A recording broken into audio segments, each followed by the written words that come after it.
The restaurant fell into one of those uncomfortable silences that makes everyone pretend they're not watching. 3 small children sat at a corner table, their hands moving in animated conversation that no one else could hear. Their expensive clothes and the sleek black car visible through the window told one story, but their isolation told another. Adults at nearby tables glanced over with curiosity, some with pity, but no one moved.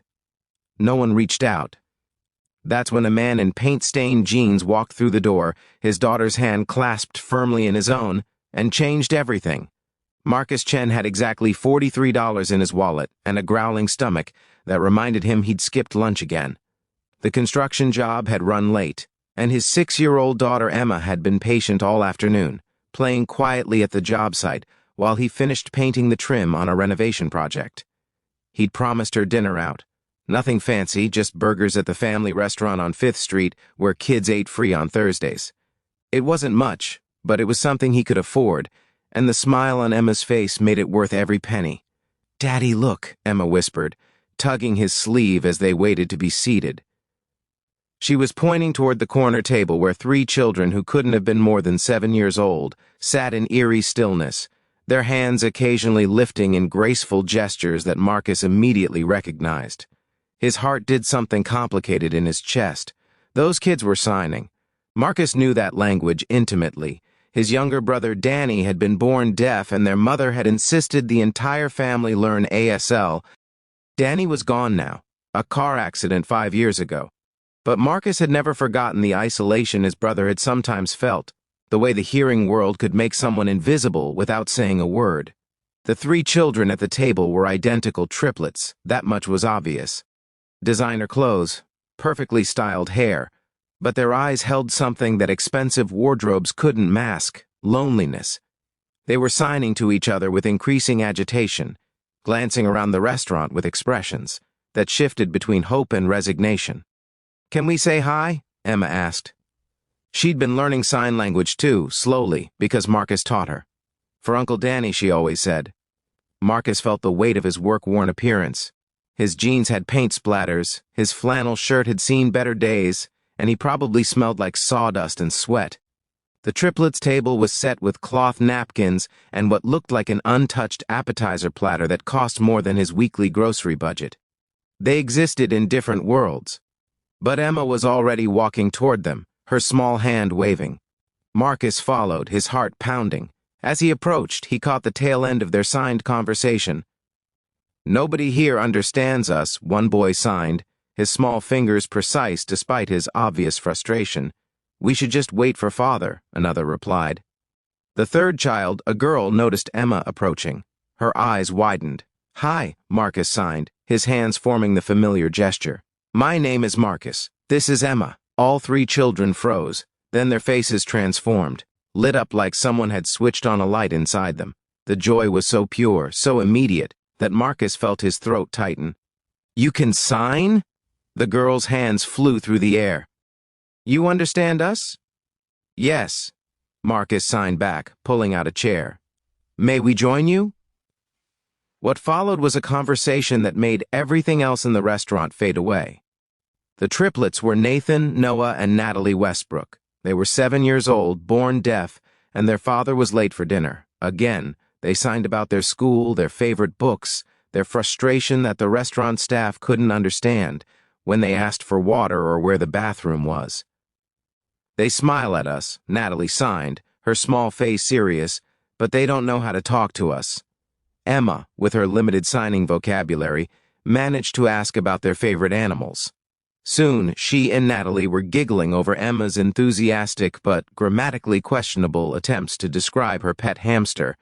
Marcus learned that the triplets' mother had died 2 years ago. Their father, James Westbrook, Marcus recognized the name, the man owned half the commercial real estate in the city, was raising them alone, or trying to. The nanny had quit last week. Their father worked constantly, and while he was learning sign language, his lessons kept getting postponed for business meetings. "He tries," Nathan signed generously. "He's just very busy." The empathy in those small hands broke Marcus's heart. These kids were making excuses for being forgotten, for sitting alone in a crowded restaurant where no one could hear them even when they were speaking volumes. "Are you hungry?" Marcus signed. "Have you ordered?" All three shook their heads. "No one has come to ask," Noah signed.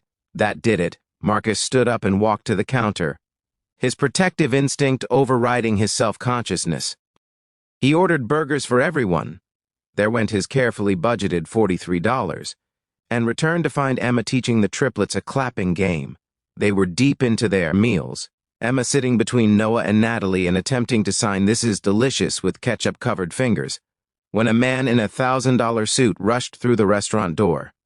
James Westbrook looked every inch the powerful CEO, silver at his temples, commanding presence, phone still pressed to his ear. He was finishing a call as he spotted his children, and the relief on his face was genuine. But so was the guilt. "I'm so sorry," he said, his voice carrying across the restaurant.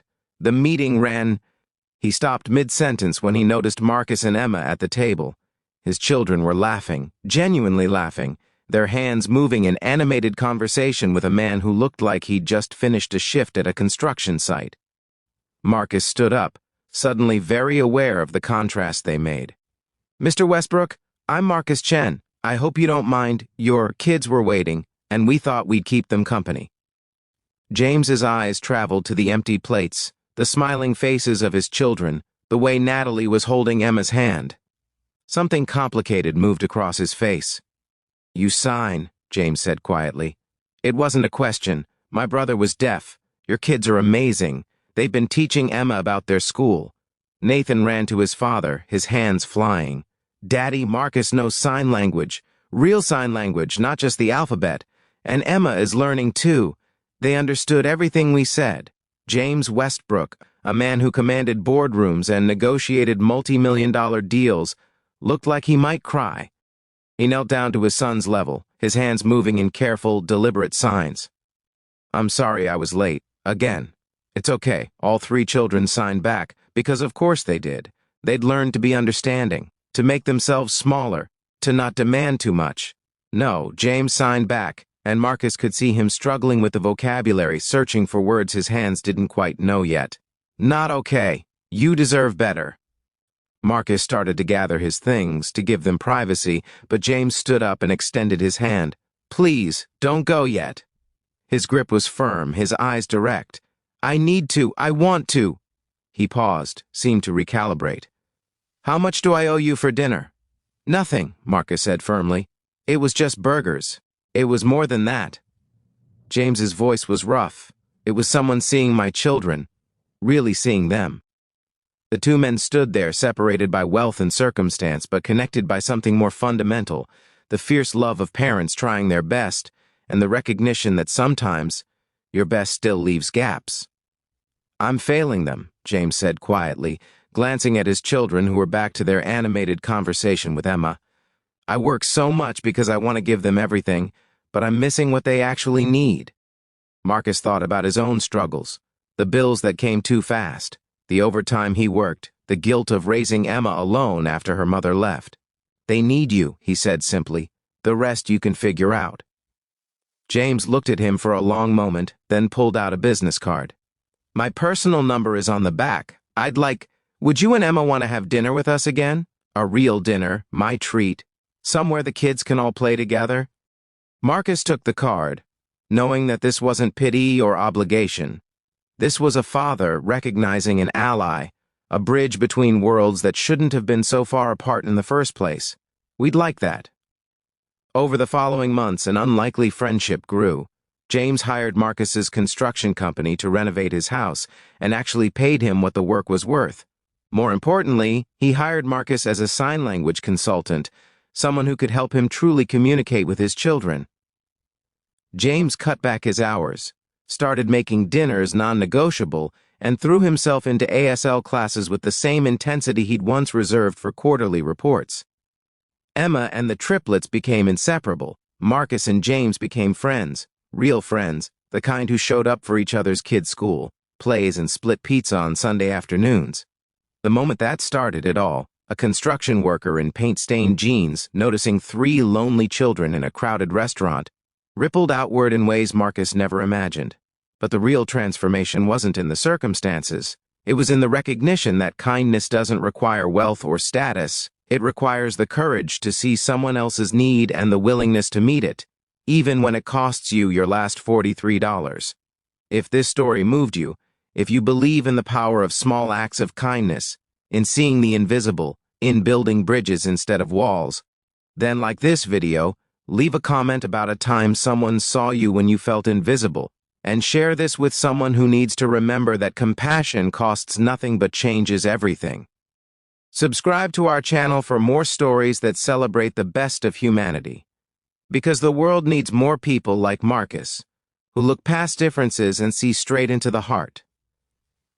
Second chances, small kindnesses, unexpected friendships. These are the things that change the world, one gesture, one moment, one connection at a time.